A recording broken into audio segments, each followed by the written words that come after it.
Welcome. Welcome, friends. Welcome to you all. These are unwelcome times, and they need more welcoming. What if we all welcomed each other?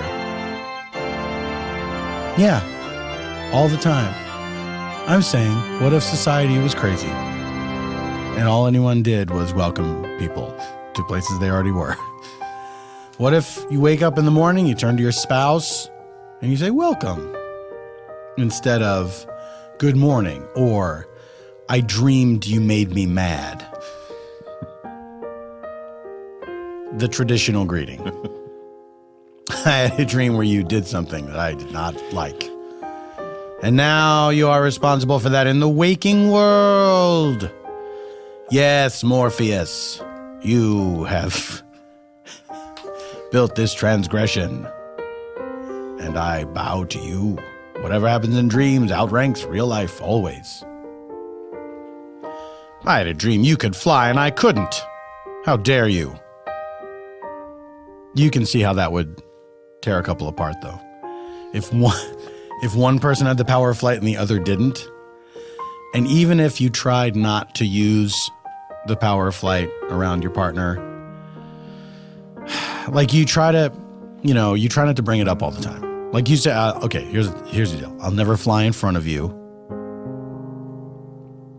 Well, why can't you pick me up and fly me around? Well, I'm not super strong. I can just fly.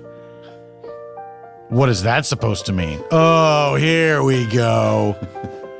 It's not a comment about your weight. It's that, I mean, how long am I supposed to carry you? Like, you want me to fly you to the supermarket? Remember, we're going there to shop, so we're going to have bags. Do you even think about that?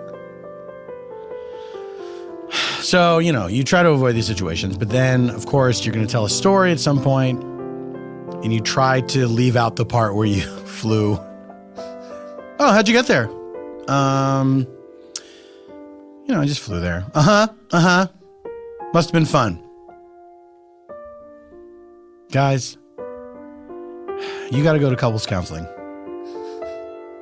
And make sure that your couples counselor is not someone who can fly, but also not someone who has never flown. So it has to be someone who has had the power of flight, but can't use it anymore.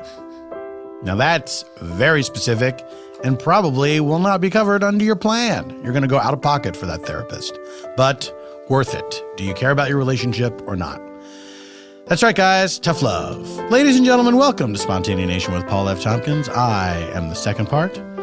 This is a show where I invite a special guest onto the program to have a free-form conversation with me, kicked off by a blind question from our previous episode's guest. Then I invite some improviser pals onto the show, and we do a narrative improv. That is one continuous story as opposed to unconnected scenes. And it is all inspired by details from my conversation with the aforementioned special guest. And it is all scored on piano by Mr. Eban Schletter. That's what he sounds like. Now, ladies and gentlemen, this is very special. It is episode 99 of Spontaneanation. Oh, save it. And so I wanted to do something very special. As you may or may not know, improv is something that I came to a little late in my career, and a very profound learning experience that I had, as in addition to fun experience that I had. I almost said as opposed to, because I automatically assume learning is not fun. I schooled you hard. You schooled me hard. I didn't enjoy it. I got to do this, how many years ago was it now? Would you say the first time I did? 5 or 6? Was it really that long? Yeah, that sounds about right. Let's say 5. That sounds about right. I think about 5 years ago, I want to say it was 2012 or 13. Okay. Got to do a show called First Time with Khaki. It was part of the Improv Festival Which improv The festival? Los Angeles Improv Festival. The Los Angeles Improv Festival. Which only takes place at iOS involving iOS-based groups. So it's a very narrow definition of Los Angeles. So all of Los Angeles that is connected to the iOS theater gathers at this festival every year. And the show was Craig Cackowski invites someone onto the stage with him to improvise. Well, more on him later. Let's see if I won't change your mind about him. Okay.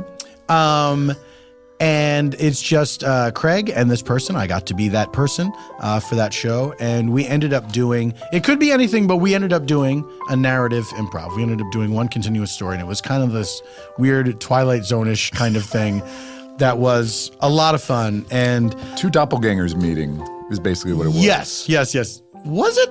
I remember we started at a train station. Mr. Cartwell and Mr. Wellcart were their, were their names in the end. I know there's nothing more entertaining than recounting the plots of all the improv shows, but that's what it was. Exactly. Yeah. But it was so much fun, and it was very informative for me in terms of putting this show together because I really enjoyed that, and I've done narrative improv a number of times, and I can't remember. I think I did that show first and then later did a week of shows with the Super Ego guys in Charleston, South Carolina at the wonderful Theater 99 down there. And that was narrative every night as well. So, but I think with you it was the first time that I'd done something like that. And the you to whom I'm referring, of course, is Craig Cackowski. Oh, wow. Well, that's... Craig, our friend, how wonderful to have you here. Welcome. Thank you for welcoming me. Welcome to you. Welcome. Well, it's an honor to have been that show that maybe in some small way inspired this show. In no small way, in a large way. Wow. And yes, it's very true. It was. Well, I like that Craig Cackowski guy. You have not turned me around on him at all. Well, to be fair, you've only made him sound even better. I wasn't trying that hard. If I really wanted to, I'd make you hate him. Now, Craig, I have, thank you for being here for this very special episode. My pleasure. And next week, we will celebrate our 100th episode, and that will be recorded live at Largo.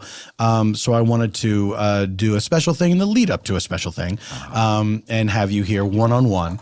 And I have a question for you from our previous episode's guest. Craig, I have to ask. Are you curious as to the identity of our previous episode's guest? Are we really getting into this? Come on. We gotta. Who are you talking to here? I'm bound to do it. Okay. Yeah, Paul, I'd love to know who the previous guest is. Well, then, Craig, I would direct you and the listener to the Spontaneanation Archives at howl.fm for a modest fee. Hours of listening pleasure await you. I was so close to kicking that football. And it was yanked away at the last second. Craig, my question for you from our previous episode's guest is, at this very moment, a health inspector is about to walk into your home. What rating would your kitchen receive? Wow. This is going by the Los Angeles health inspector standards? One would presume. Yeah, which are letter grades. That's right. That's right. I've always heard that go to the B's are better. Better than A's? Better food at the B's. I don't know if this is everywhere. I'm trying to remember if I've seen it someplace outside of Los Angeles. But in a restaurant window, any place that serves food, you will see a big blue on white sign that will just have a letter grade, A, B, C. I've seen C's. It's weird when that are still open. That are well, I don't know if they were open because obviously I didn't go inside. Yeah. That is bad news. You weren't intrigued? Yeah. I was like, but how sick will I get? But they use that letter grade. One of my favorite things ever was there's a restaurant it's a bar restaurant called Birds on Franklin Avenue in Los Angeles. It's right down the street from the UCB Theater on Franklin. And this was, I think, not long after those letter grades became a thing. And they got a B. Mm-hmm. And then they attached a sign to it that said, is for birds.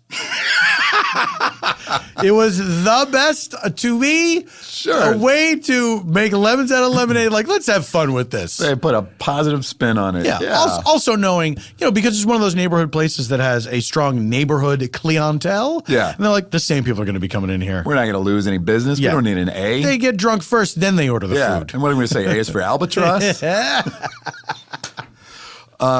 Birds publicly banned my brother-in-law, Akiva Schaffer of the Lonely Island, because he had his identity stolen. And some guy was using his credit cards and charged up a huge bar bill at Birds. And the owner of Birds posted Akiva's a picture of him on the front door to publicly shame him and saying, do not admit this for everyone to see, not just for the staff. So it wasn't behind the bar. It was in the front window of the front restaurant. window next to the B is for Bird sign. What? This isn't the Old West. What good does that do? I don't know. Are people supposed to do a citizen's arrest? I think that's what they were hoping for. They wanted to shame him for something that wasn't even his fault. And my sister had multiple adversarial conversations with the manager at Birds, or the owner, to take down the sign and to clear Akiva's name. Which eventually did happen? I believe so. I don't think he's not banned for life. He's not banned for life.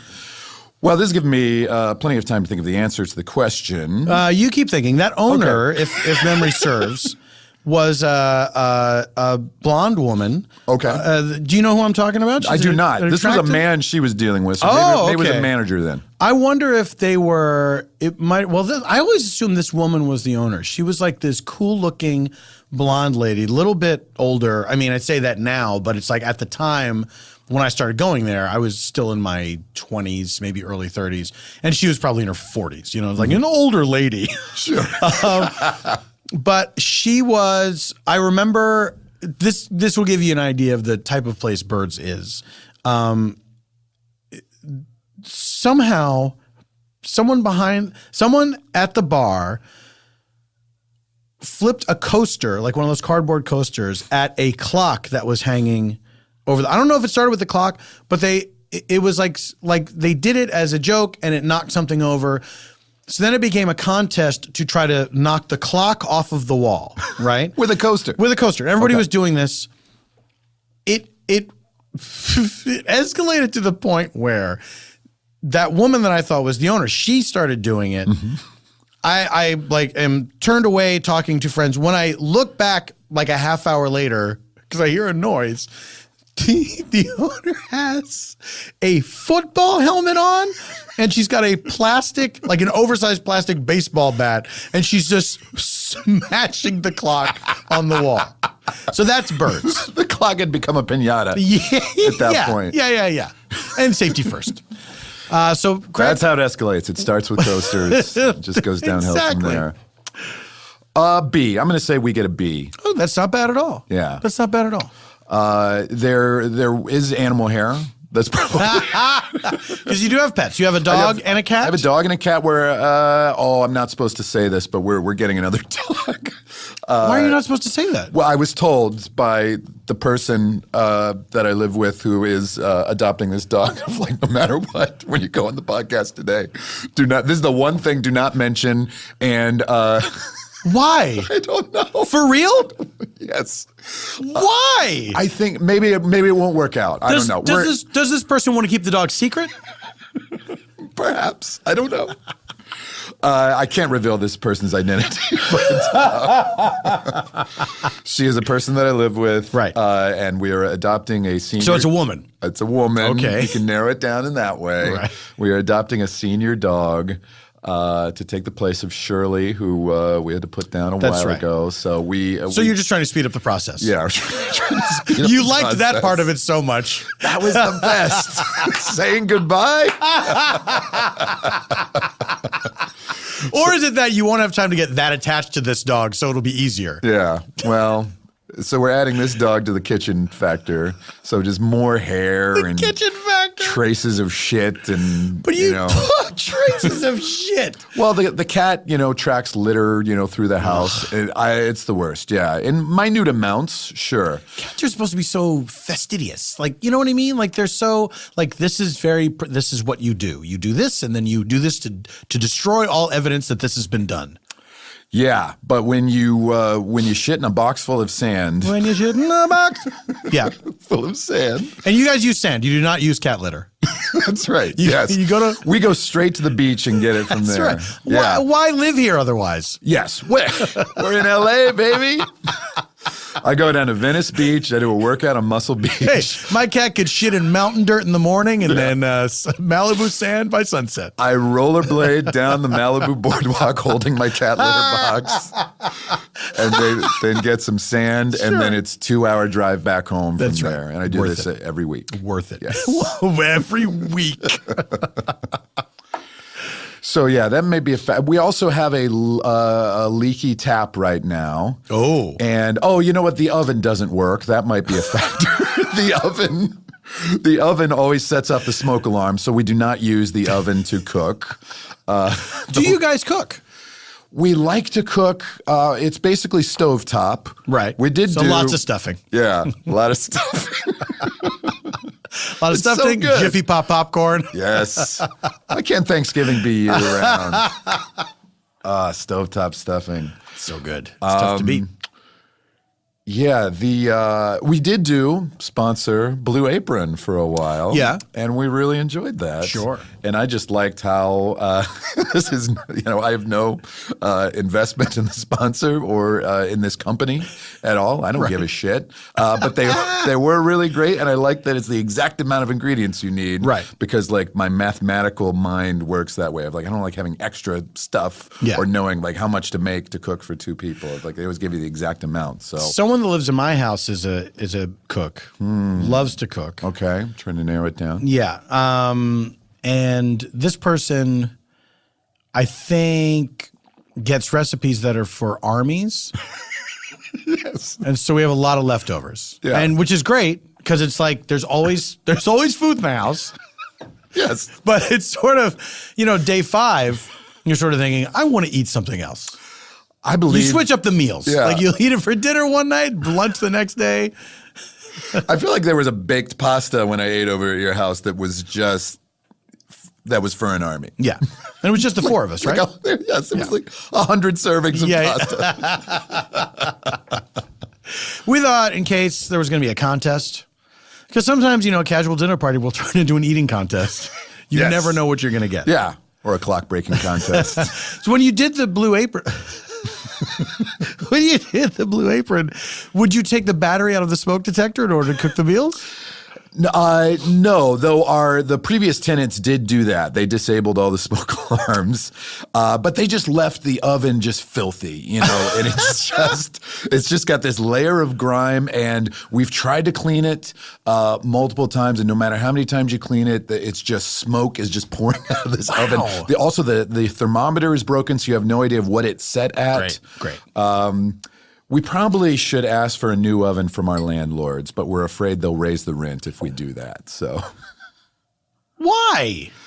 Because we get a great deal on rent in a up and coming neighborhood, and I think we try to keep them as uninvolved as possible. So this landlord would be like, "Well, look, for that rent, you get a broken oven." Yeah.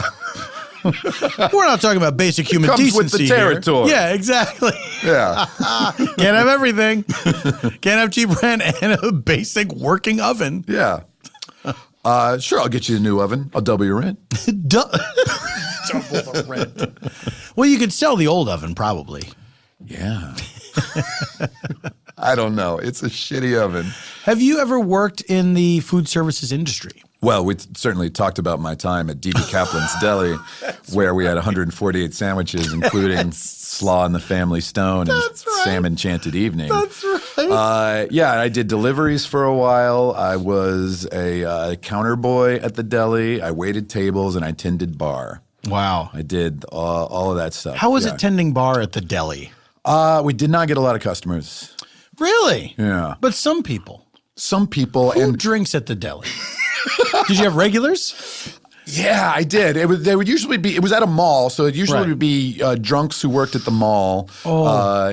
Just people who, they worked at Marshall Field, the big department store in Chicago, or Macy's or whatever, and they'd come in, well dressed. They worked the perfume counter or the tie rack, or I don't know, tie rack. And they just looked burnt out on life, and they usually get a shot of something, Wow. Yeah. Wow. But other than that, it would be like people who were waiting for a table if we were busy. Yeah. I'll have a beer while I'm waiting. Sure. There was a Major League Baseball player who used to come in all the time. I can't remember his name, but he was Jim somebody, and he was a New York Yankee. He was a catcher for the Yankees. The listeners will know who I'm talking about. Listeners, let us know. He hit a big home run at some point. He was a regular whenever the Yankees were in town. The deli in the mall, at the bar at the deli in the mall. Who knows? My favorite place when whenever I make it to Chicago, I always stop by the bar at this sandwich place in the mall. And for a while, they decided that the bartender's duties would be to also make all of the ridiculously large ice cream sundaes that we had, which were like 4-scoop sundaes with hot fudge and nuts and cherries and jimmies and an inordinate amount of whipped cream to make it look beautiful. And nobody ordered alcohol, but everybody ordered these fucking sundaes. Right. So that's what I remember, is just sitting there for hours scooping ice cream and getting carpal tunnel from, from trying to scoop this hard ice cream out with this scooper. So when you were quote tending bar, end quote, essentially what you're doing was making sundaes all day long. Making sundaes. Yeah. I was a soda jerk. I was ice cream jerk. You're a real ice cream jerk. A real ice cream jerk. Well, Craig Cackowski, we have to take a break. Are you going to be okay? Yeah. Okay. Right. All right. I just wanted to get to the point where we were talking about ice cream. It wouldn't be Spontaneanation if we didn't talk about ice cream. Oh, thank God the Molina family didn't come over. I'd be serving up eggnog ice cream all night long. One tuxedo size tremendous. We have to take a break. When we return, more with Craig Cackowski and less of your attitude.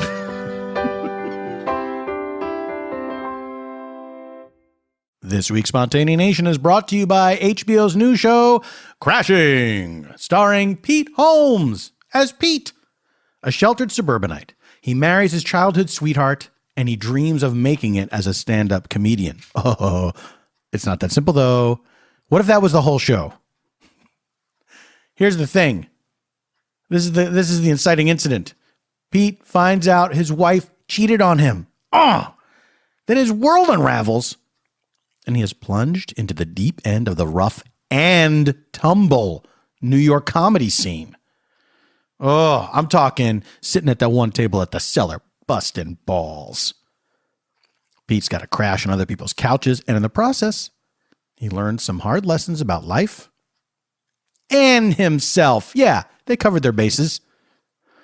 Pete and Judd Apatow executive produced the show, which draws on Pete's own experience as a comedian, offering a behind-the-scenes look at the unpredictable world of stand-up comedy. Now, look, I'm a stand-up comedian, right? And I can tell you, my expert opinion, the world of stand-up comedy? You can't predict it! Crashing features performances by Artie Lang, Lauren Lapkus, George Basil, plus guest appearances by Hannibal Buress, TJ Miller, Sarah Silverman, and more. You know what I'm saying? Some other names that haven't been mentioned will be popping up on this show. Am I one of the people? No. Crashing premieres Sunday at 10:30 p.m. on HB. Whoa! Welcome back to Spontaneanation, ladies and gentlemen. Well, it is time to meet our improviser. He's a guy you might remember from the previous segment. Craig Cackowski is here. What a great conversation with that guest. Greg, welcome back to Spontaneanation. Thanks, man. I've already been to the dentist this morning, by the way. Have you really? Yeah. And how'd you do? Not well. The No, news really? is not good. Yeah. What happened? The guy said, at best, it's a crown. At best, it's a crown. I've got significant decay in number 4, number 5, I don't know. One of my teeth. In the top 10, though. One of my top 10 teeth. As you know, I'm a list maker. That's right. I rank my teeth. That's right, from 1 to 32. Yeah. So one of my top 5 teeth has some decay, and they need to drill in there and see what's in there. So that was a bummer to find that out, but good to know that that's what's going on. Historically, have you had pretty good teeth? Were you good about your teeth when you were a kid? I'm terrible at flossing, and that's one of the reasons why I hate to go to the dentist, because they guilt you about flossing. But now the latest thing is flossing's bullshit. That's what they have said. That's what my dentist said and my dentist, by the way, this is coming right off of listening to the episode where Chris Tallman does Buffalo Bill. My dentist sounds like Buffalo Bill. No, Yes, really? he does. So he's like, Yeah, some guy put out an article that you want me to give you the gas? It puts the gas in the basket. So the dentist was It's like, like, yeah, I saw that article where some guy's like, no, flossing's bad for you, but that's wrong. wait, did they say flossing? I thought it was that flossing doesn't really do anything. doesn't do anything, really. But I don't believe that that's true. Because first of all, I floss every day. Good for you. I feel better after I floss. And also, I think it helps with bad breath because Definitely. it's if you have food particles trapped in there, which it's so sickening to talk about. The idea that there's old food lodged in your teeth. Yeah. Like you're some kind of monster. From you a know? while ago. Yeah, from a while ago. From a while ago. Yeah. Oh, sickening. So I maintain, I don't care what these professionals say, I maintain that it's a good thing. But does your dentist say, because this came from, did this come from the AMA or the ADA or who said this? I don't know. You know, anybody can just say anything and put it out there. It's the era of fake news. Yes, it's fake news. There's a lot of fake dental news out there, too. Yeah, so where is this? HuffPo? Is it Breitbart? Yeah. Is this Newsmax? So when you were a kid, did you have cavities? I did. I had a lot of cavities growing up. Yeah. The hygienist said to me today, you have a beautiful set of teeth. Which is true. Yeah, notwithstanding the horrible Yes. decay that's inside them. But so, It's like how some attractive people can be ugly inside. that's right. Yeah. And that's exactly what my teeth are. That's right. I also have heard in the last couple of weeks that I have beautiful hair and beautiful skin.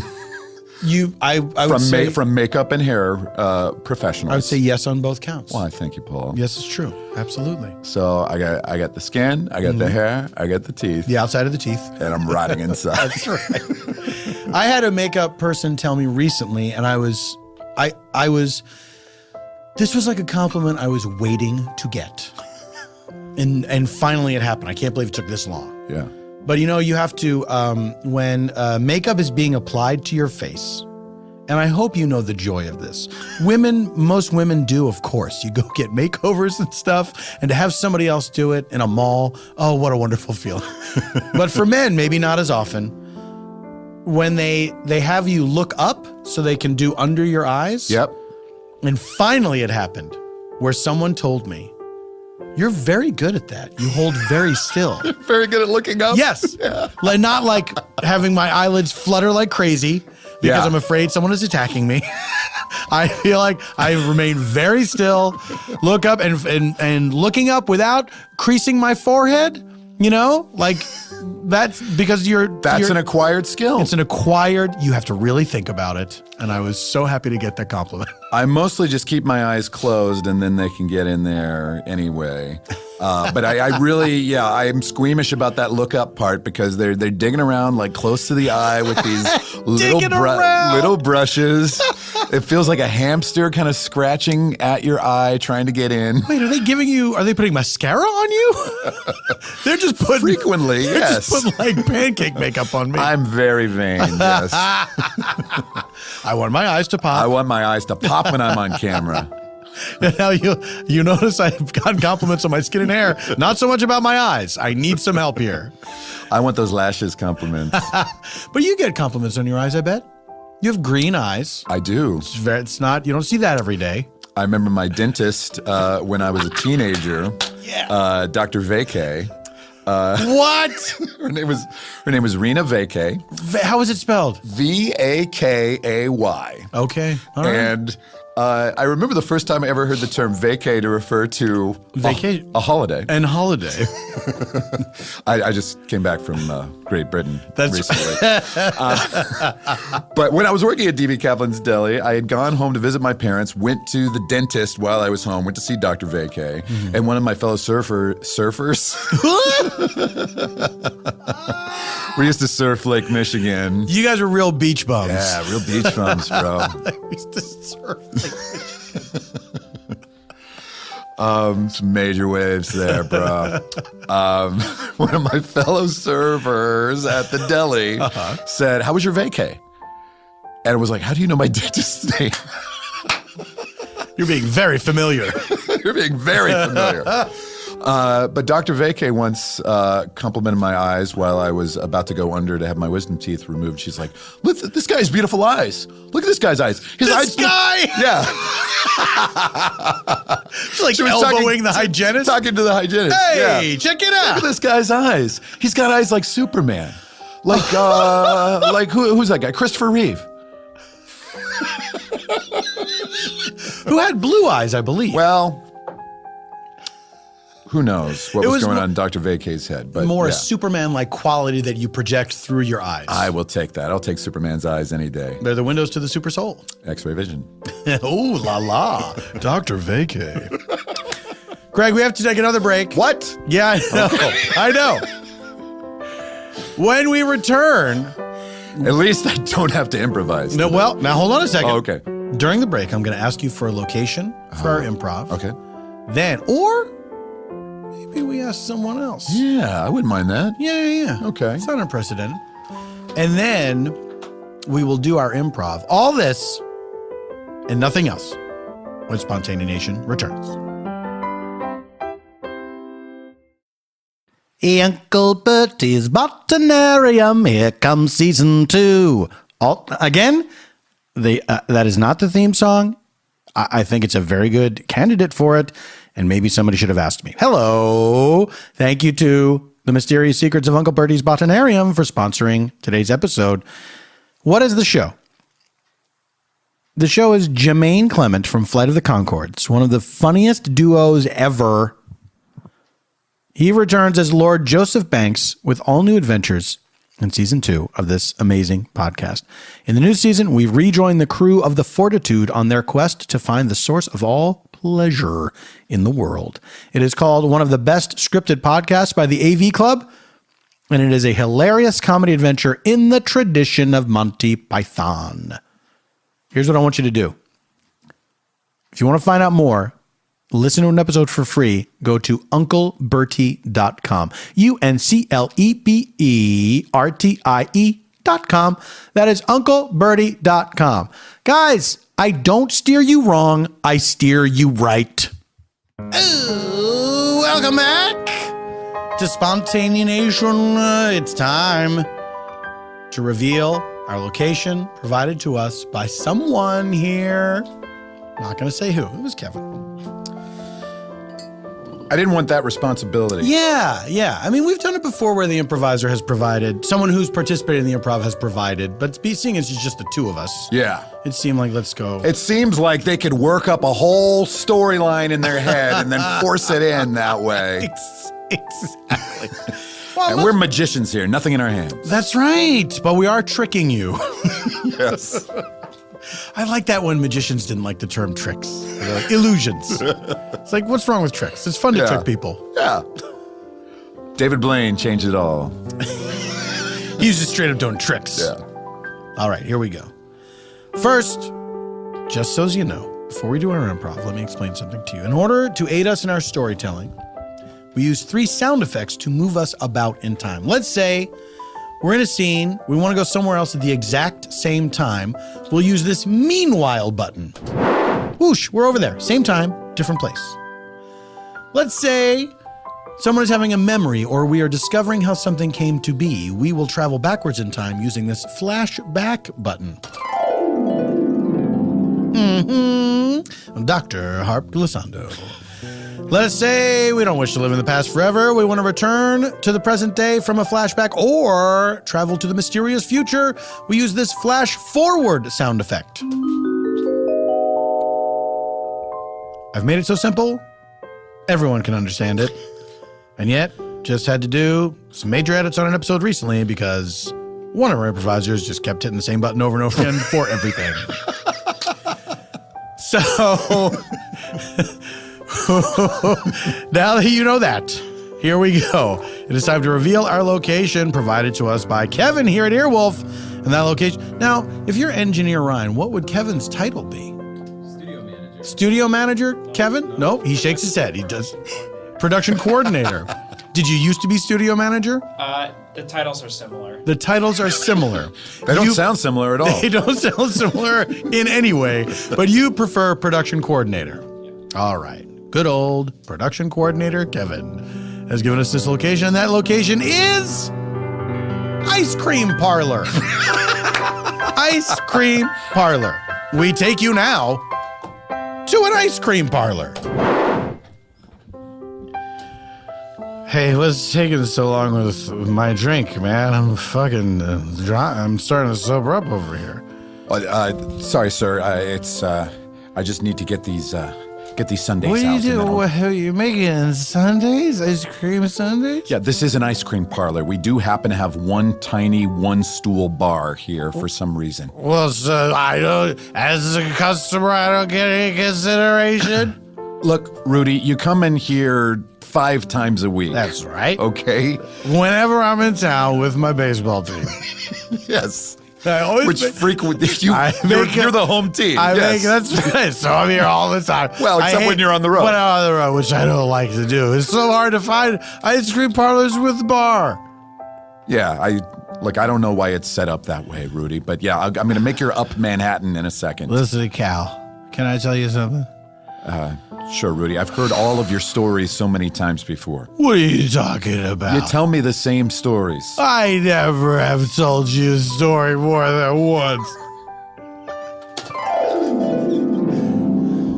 Anyway, stop me if I told you this story before. Yeah, okay. So I'm on this blimp. Is this the blimp story?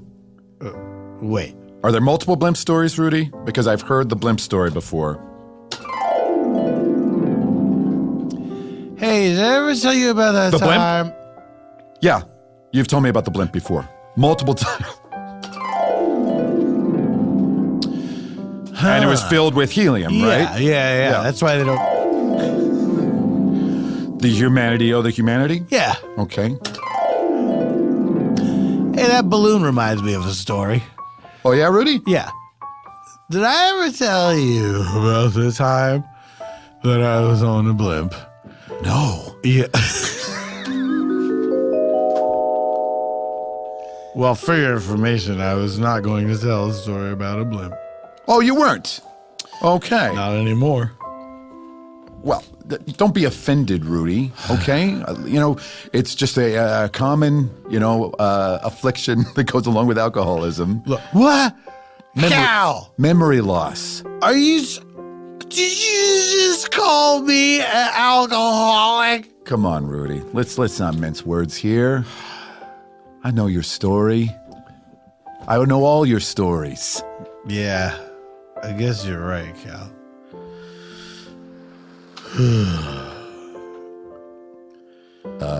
But you can tell me this one if you want to. Okay. It all happened way back when I was in the minor leagues and when I had my first drink. Hey there, Rook. You want to go out for some hard ones after we hit a few hard ones? Yeah, I guess so. Hey, listen, let me ask you something. You think I got a shot at making it into the bigs? You might get a cup of coffee in the bigs, but that's about it. This is A ball right now. Then you got to go to AAA ball. Then you got to go down to AA ball. Then you got to go up to the majors. I got a cup of coffee back in the 60s. Wait. They give you cups of coffee when you make it to the major leagues? Yeah. You never heard about that ceremony? No. It gives me great pleasure as the commissioner of baseball to present to you the famous baseball player, Jim. Oh, I know you're a catcher. Boo. I just go by Jim. Oh, good. Thank you. I present to you this cup of coffee. Thanks, Bar Giamatti. It's steaming hot.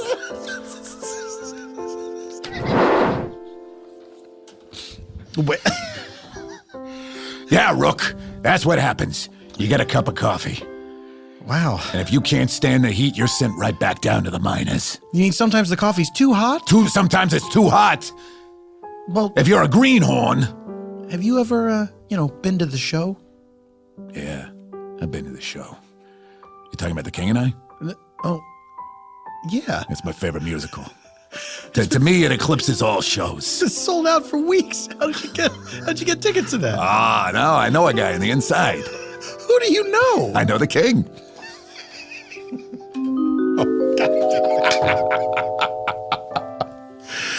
Okay, Rudy, Yeah. no, you never told me this story before. About how you got your first drink. Oh, yeah. But you're going into all sorts of tangents. Yeah, well, look, it's hard for me to focus, okay? Because I'm pretty drunk. Look, why should I be interested that this veteran player knew the guy who played the King in some production of The King and I? Because... Where is that headed?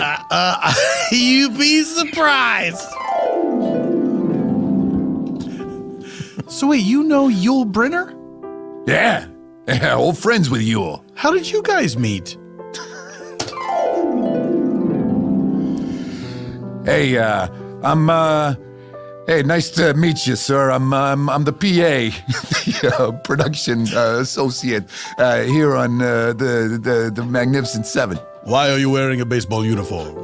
Yeah, because I play some baseball on the side. You know, nothing major. Pretty minor, if you ask me. But can I get you a cup of coffee, Mr. Brenner? I will take a cup of coffee and 1 carton of cigarettes to smoke while I drink the 1 single cup of coffee. Sure. Just a carton? It's gonna be a long day of work. Well, I will between setups, so I know I'm going to have to get back to it, and I'll have a carton after the next scene. I love to smoke. I will smoke forever. I can't wait to smoke again. Hey, as long as you're getting cigarettes for Brenner, why don't you get some for Bronson over here? Yes, please, give my friend Charles a carton of cigarettes. And what about me, James Coburn? Yeah, Coburn, why you got a question at the end of your name? How about me, Hal Holbrook? No, wrong guy. Hey, who's this guy in the Mark Twain outfit? Get him off the set! Why? Hey, you can't do this to me. What a weirdo. It's me, Robert Vaughn. Sure, Mr. Vaughn, there's a carton for you here. I got 7 cartons, 1 for each of the Magnificent Seven. Yule, Chuck, isn't it great? We're gonna smoke and live forever. So yeah, I'm pretty tight with Mr. Brenner and a lot of his Hollywood pals. Wow. Hey, kid, Yeah? you want a sip from this flask? Oh, is that legal? Is it legal? Come on. This is 1960s in minor league baseball. Yeah, okay, but, like, there's rules, right? You can't just smoke out here. I mean, you can't just... Are you fucking kidding? You can smoke, you can fucking curse, you can drink. Obviously, we smoked during the games. Yes. Because this is the 60s. Obviously we do. But I thought, like, you couldn't drink, on the field. Oh, you listen to Skip? Don't listen to him. He's a real straight shooter. Look at those two grimy... Ugh. Smoking, drinking on the field, it burns me up. I take this game seriously. Yeah, you can't do anything about it, though, Skip. That's right, Art. I can't do anything about it unless I become the commissioner of baseball. And then I can run guys like this out of the league altogether. Yeah, I hope it happens, Skip. But right now, you're a minor league manager. Your path to the commissionership is going to be real tough. Look, I'll admit, I got a long way to go. But you know what? Maybe you could help me, Art. Yeah, I don't know how. You could put something in that guy's flask. That grizzled old veteran of all the leagues, whose name escapes me right now. I don't know that he was ever named. But he's facing the other way, so I can't see the back of his jersey. Yeah. I had a feeling maybe his name wasn't established. but that I thought maybe that's my fuck up. Look. Nobody's fuck up. It's just it happens sometimes. I can tell by looking at his face. His name is Ron. Well, I love it. All right. So, Art, what I need you to do. Okay, can we get a jersey made for Ron? It just says Ron on the back. Yeah, guys, what are you standing around for? We need you to make those jerseys. Sure thing, Skip. You got it, Skip. All right. Art, I need you to spike that flask. Ron's flask. Spike the flask? Yeah, and I'm not using theater terms.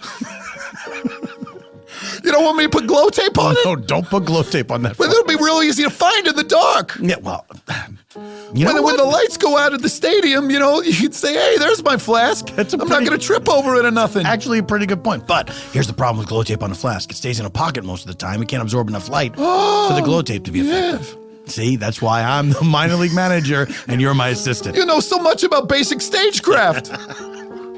Well, it's because I'm very good friends with Yul Pritter. You are too? Yeah. What do you mean, two?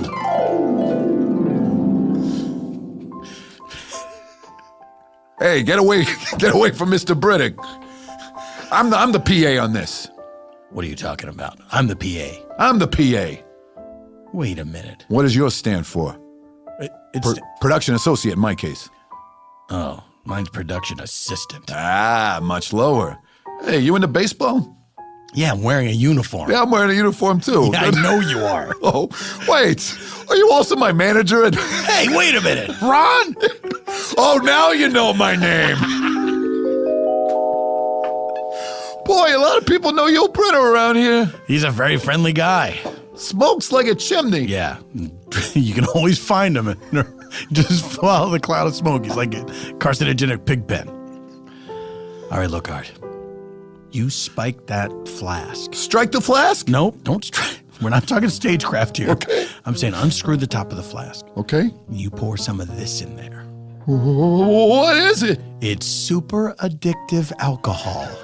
Oh, the worst kind. Yeah. I'm going to make these guys... 100 proof? No, 200 proof? I'm going to accelerate the process, make them senior alcoholics so that they die of cirrhosis faster. Oh, God, that's horrible. What are you getting at? What are you getting out of this, Skip? I get a clean game where guys aren't drinking on the field. Okay. I want to get ahead in this business, so I'll do whatever you say. Yeah, that's right, you will, Art. What are those guys talking about, Ron? Look at those. They're very agitated over there. Yeah. Skip and Art? Who knows? They're talking about the rotation of the bullpen. Some bullshit. Who cares? Whether blacks should be allowed in baseball. Who cares? Probably the blacks. All right, well, why don't we, let's take an ice cream break. Yeah, sure. Right? I know a place nearby. Why don't you just leave your flask here and we'll come back for it later and we'll have more of those drinks. Strike the flask? Yeah, strike the flask. Well, look, they're walking away. He's actually putting the flask down. Who does that? What a weirdo. Oh, I had a sip of this stuff and it's no good, Skip. Art, no! What'd you do that for? Oh, my liver hurts already. Oh, no. Oh, he's gone. I have to do this myself. Oh, Rudy, that's awful. He deliberately poisoned you and that's how you became the guy you are today? Yeah, well, I mean, that was the beginning of it. I can't blame it all on Skip, you know. Even though I did develop instant, powerful alcoholism from the super alcohol, I never drank... Brownie Delight Up? What? Sorry, not for you. Brownie Delight Up? This ice cream business, it's driving me crazy. Where's that snickerdoodle I ordered? The snickerdoodle sundae. It's coming right up, sir. If you just go back to your table. Sir, I'm a woman. I'm terribly How sorry. dare you? You're wearing a scarf wrapped around your head. Yep, I'm a Muslim woman. Why would you think I was a man? What man is wearing a scarf wrapped Look, around his head? I don't know. I don't get out of the ice cream parlor / bar a lot. Yeah, ma'am. well, if you did, you'd learn it's called a hijab. Okay. You're the fanciest Muslim woman I've ever met. Thank you. It never hurts to hear it. I've been waiting for that compliment for a long time. Excuse me, madam. Okay, so what? What were we talking about? You were in the middle of this story of how you became an alcoholic, but this was years ago. Like, you didn't die right away, not like Skip said. Because I never had a drink before. It's for regular people at that time period. Of course, people were drinking all the time everywhere. So it was easy to give them super alcoholism and cause them to die. But for me, just a green kid from the Midwest, it just got me to regular alcoholic status. Oh, and that's even sadder in a way. Thanks a lot. Snickerdoodle up. Thank you. Assalamu alaikum. Assalamu alaikum salam. Thank you. Oh, very nice. We're not Islamic phobic at this, or Islamophobic at this. Islamophobic. Okay, thanks, Rudy. But did you ever get that cup of coffee? Did you ever make it to the major leagues? That's almost a separate story. We're here today with Rudy. Rudy is a left fielder for the Cleveland Browns, which is not currently a major league team, but is hoping to be someday. Rudy, you hit 323 in AAA ball. How do you expect that's going to translate to the bigs? Well, I mean, I'm hoping I'm going to do a good job and just play my heart out, have a good attitude, and then maybe I'll make it to the major league. Well, clearly, you're a raging alcoholic. Well, would you care for a cigarette? I don't see why not. I mean, it's the 60s, so sure. Rudy, people say you can do it all. You got 5 tools. You can hit for power. You can run. You can catch. You can steal. Is there anything? Right. Is there anything you can't do? I can hit for power. I can run. I can catch, and I can steal. The only thing that was the question of what can I do? What can't you do? The only thing I can do is stop drinking. I love it. I love it so much. It's not even like I got emotional problems that I'm dealing with. It's just I love drinking alcohol.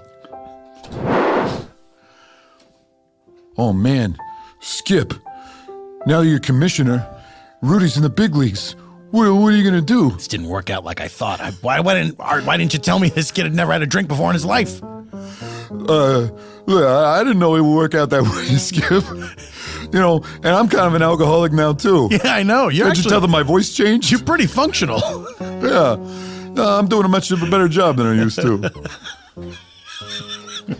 I keep forgetting that you became an alcoholic because you're so good at your job. You're maintaining really well. Yeah, thanks, Skip. But, look, this guy's the antithesis of everything you stand for. Don't I know it? And he's going to play for the Cleveland Browns, which might be a baseball franchise at some point. I hate the idea that he's going to get his wish. He's a real 5-tool player. Yeah, he can hit for power, he can run, he can catch, and he can steal. He stole my wallet.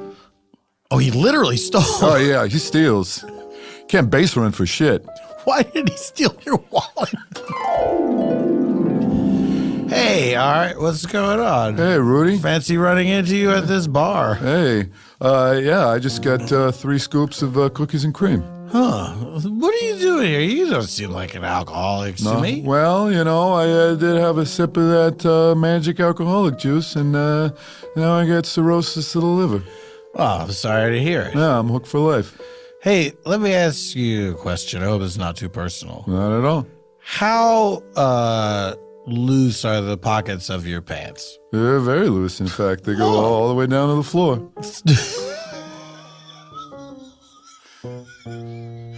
They say I got the deepest pockets in baseball. So if you want to get something out of the bottom of your pocket, what do you do? Well, I usually get like a grappler. A grappler? Yeah. You know, like one of those sticks with a hook on it at Like the end. the supermarket? Yeah. And then you carry that around. Yeah. Oh, that's with that. Well, I don't carry one around. I got to go to the supermarket to borrow one. Oh, all right. And there's a supermarket right next door, right? Yeah, there is. I'll be right back. Hey, Hey, you're back. I'm back. Hey, still waiting on that ice cream. Yeah. Hey, look over there. Well, over there, Stand there. looking at the supermarket. Feel around. Boy, they look like they got a lot of produce over there. This is like the skill crate. Or maybe that says produce. Try to grab. Ooh, I got it. I've been thinking about getting into show business. Easy does it. I wonder if there's any PA jobs available. What? He's got operation pants. Oh, my bread basket hurts. Hey, keep looking at the supermarket. Oh, somebody's tickling my funny bone. Easy does it. Easy does it. Ah, got it.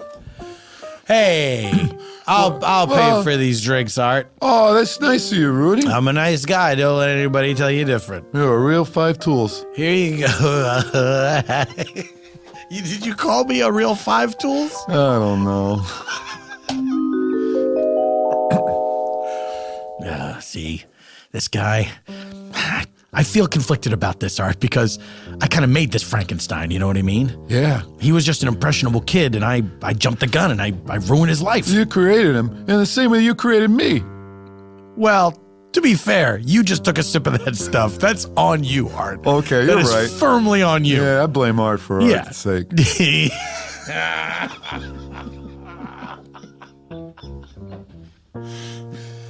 Well, look, Art.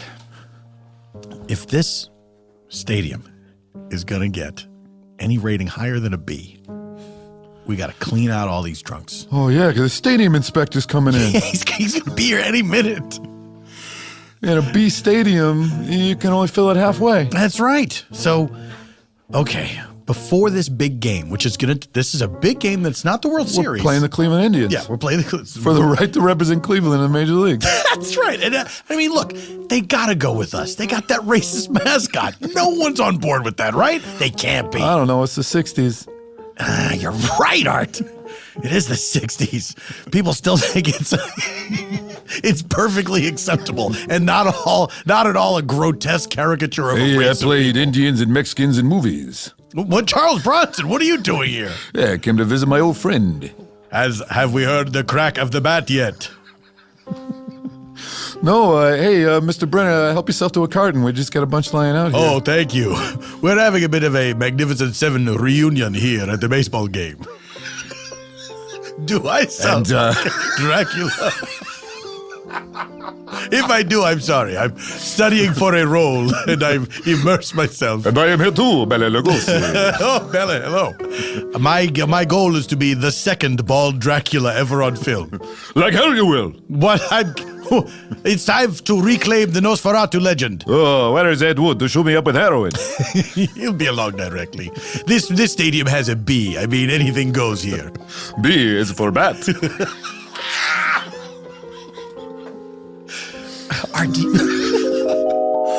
Okay, Rudy, where is this story going? Obviously, this is going to be a story that has Of redemption? well, I mean, I'm still sitting here drunk at the ice cream parlor. Okay, yeah. So, Yeah, okay. I'm not picking up on the context. story's going to Yeah. have a huge payoff, obviously. Yes. So just hang tight. There's a lot of threads floating around. Yeah, but it's all going to be tied up very neatly and in a satisfactory Tin Roof manner. Sunday up? Thank you. I hope you enjoy it, sir. Thank you, I will. Oh, good. Got that one right.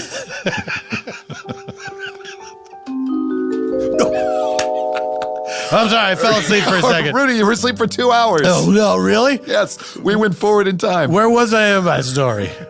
Well, we were building up to the big game between the Browns and the Indians. Oh, yeah! That Magnificent Seven and Bela Lugosi were having a reunion there at a half-filled B stadium, but the stadium inspector was about to come in and inspect it to revise the grade. So anyway.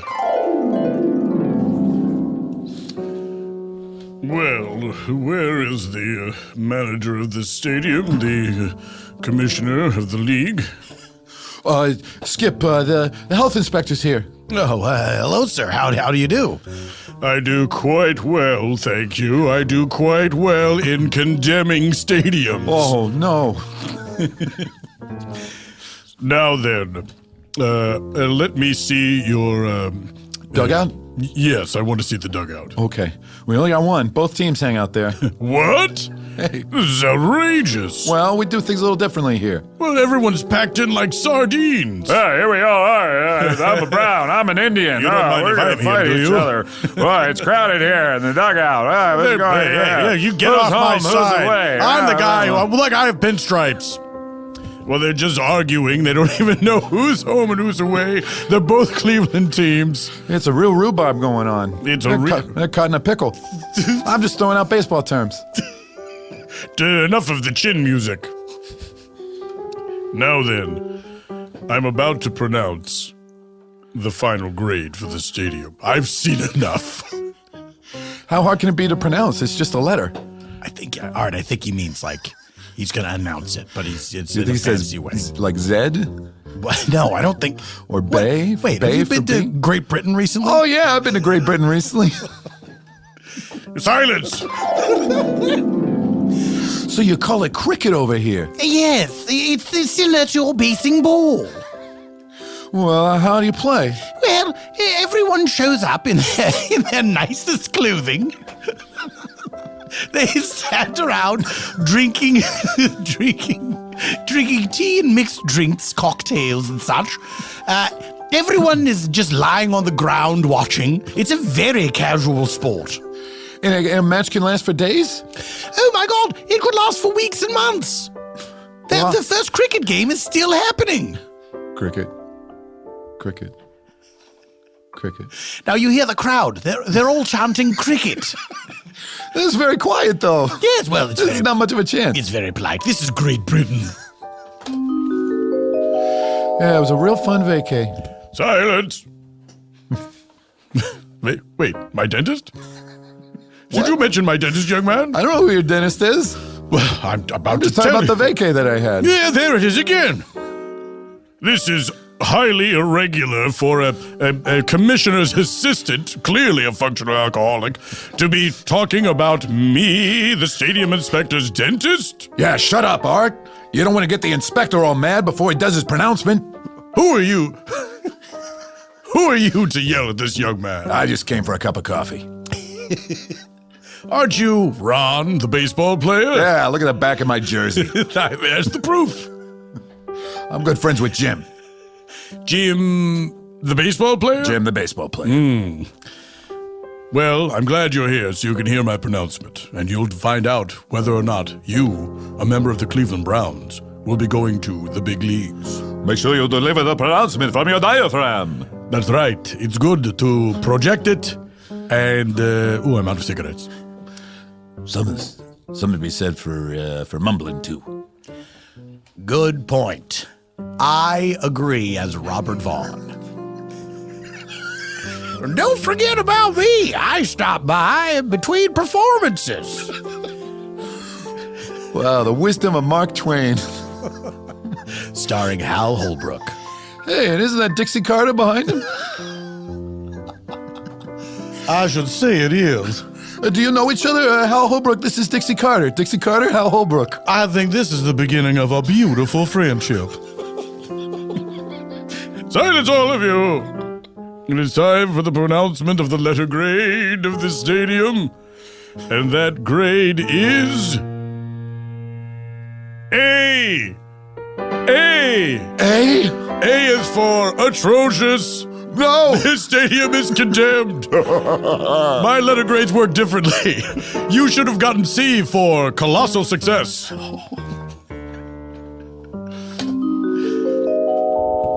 And so they tore it down on the spot.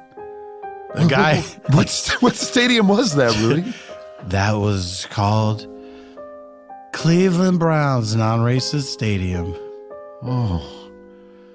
Boy, I never even heard of that stadium. It's like it's been erased from history. Yeah. Yeah, much like some other things got erased in history.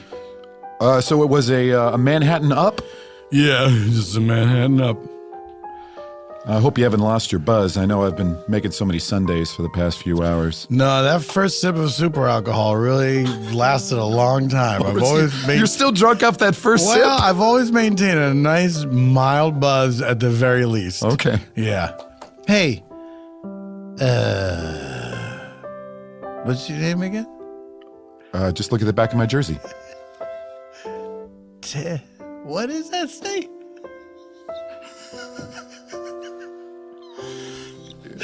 Wait, What is it? are you saying that there's no name on the back of my ice cream jersey? No, you just got a blank ice cream jersey. I'm taking my shirt off right now. You're right. Oh, Jesus Christ. I don't know my name. You don't know your name? I don't know my name. It's like my memory's gone. Wait a minute.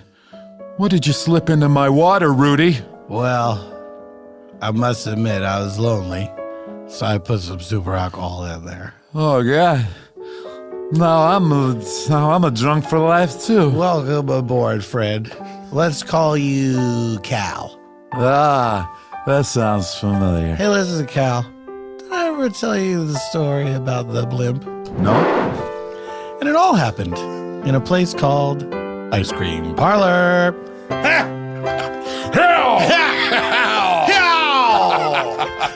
Craig Cackowski, where can people find you online should they wish to find you? Oh, at Cackowski on Twitter or at Craigslist PCast on Twitter, which is the account for Craigslist Podcast, where my wife Carla Cackowski and I review movies. My 100 favorite movies, to be right. Yeah, precise. it's not that open-ended. It's not that a open. definitive. Yeah, because movies will keep going. Just movies. 100 sounds finite. Yeah. Right. Sounds finite. It does sound finite. But it is a great podcast. I really enjoy it a lot. And it's caused me to revisit a lot of movies that I haven't seen in a long time. Well, that's which good. is very enjoyable. Yes, absolutely. Thank you, Paul. Absolutely. Thank you for putting out the podcast. What else? Do you have any live things that you would like to tell people about? If it's Thursday nights in Los Angeles, you can find me at the IO West, either in a show called Dasariski or a show called Quartet with frequent Spontaneanation guest Gene Philippique. Mm-hmm. And if it's a Wednesday every other week, you can find me at the Second City Hollywood with Carla Cackowski in a show called Orange Tuxedo. I didn't know. Now, is that a new thing? You guys have a regular night? It's called Bingo. So the first half is students can have their names drawn from a hat and they get up and play short form games with us. Really? And then the back half of the show is Carla and I do a long form set. Wait, so the first half they get to play with you guys? Yeah. That's cool. I often sit out that part. What determines you're sitting in? If it's a game I want to play. Oh, I see. Which are right. few and far between. Right. But there are some short form games I will deign to play. All right. Anything that involves being fast and clever, I generally avoid. That's surprising to me. I mean, not surprising that you would avoid it, but surprising that would be the reason. Because I think you're very fast and very clever. Come on. I like to give the students their chance in the spotlight. That's right. Craig likes to be the ocean lapping at the rock just to wear it down over time. Ladies and gentlemen, Eban Schletter. Check out Eban Schletter's non-spontaneanation work because it is wonderful. And why it's wonderful? It's wonderful because Eban Schletter is only the best. You can go to ebanschletter.com and find out more information. How do you spell Eban Schletter? It's simple. EBANSCHLETTER.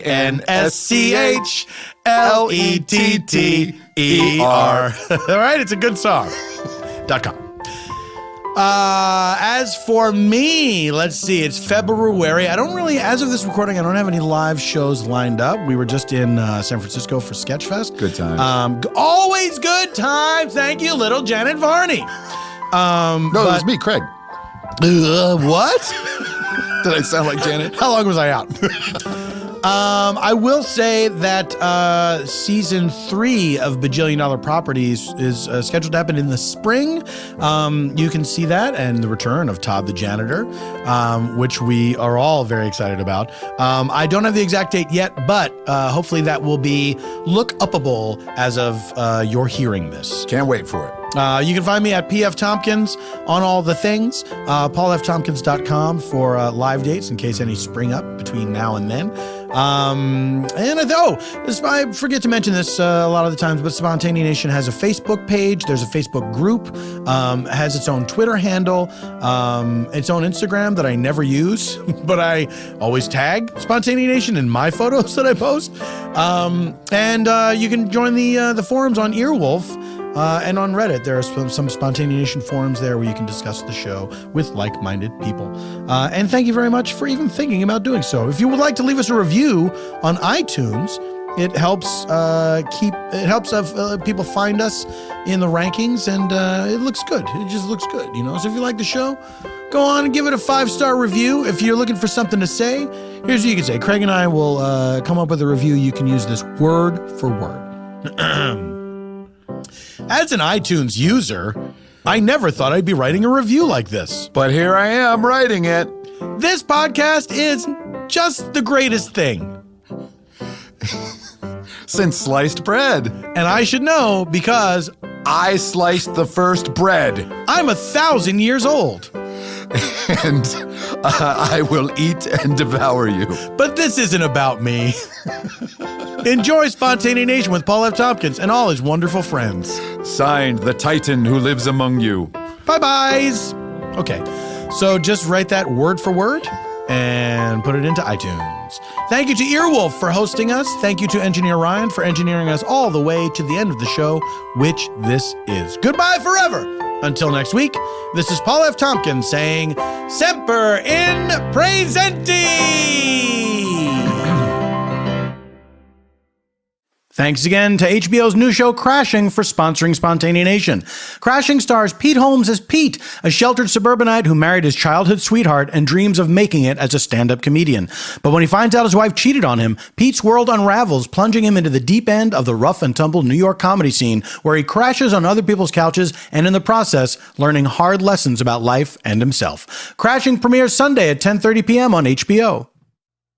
Hey, Sklar Brothers here of the podcast Sklarbro Country. Wanted to let you guys know about a really cool episode we did with Marilyn Ricecobb of 24, of Those Who Can't. We get into her comedy past. We talk about her amazing style and how it's developed over the years. Here, take a listen. My son is obsessed with his wiener. Is yours? I mean, sometimes he's in the bath Right, and he it's does just it, but me. no. Mine thinks it's funny. It's a punchline for him. And we get a little sportsy with her too, which is super fun. Check it out at earwolf.com, iTunes, or anywhere where you pick up your podcasts, any of those apps. We think you'll dig it. Check it out.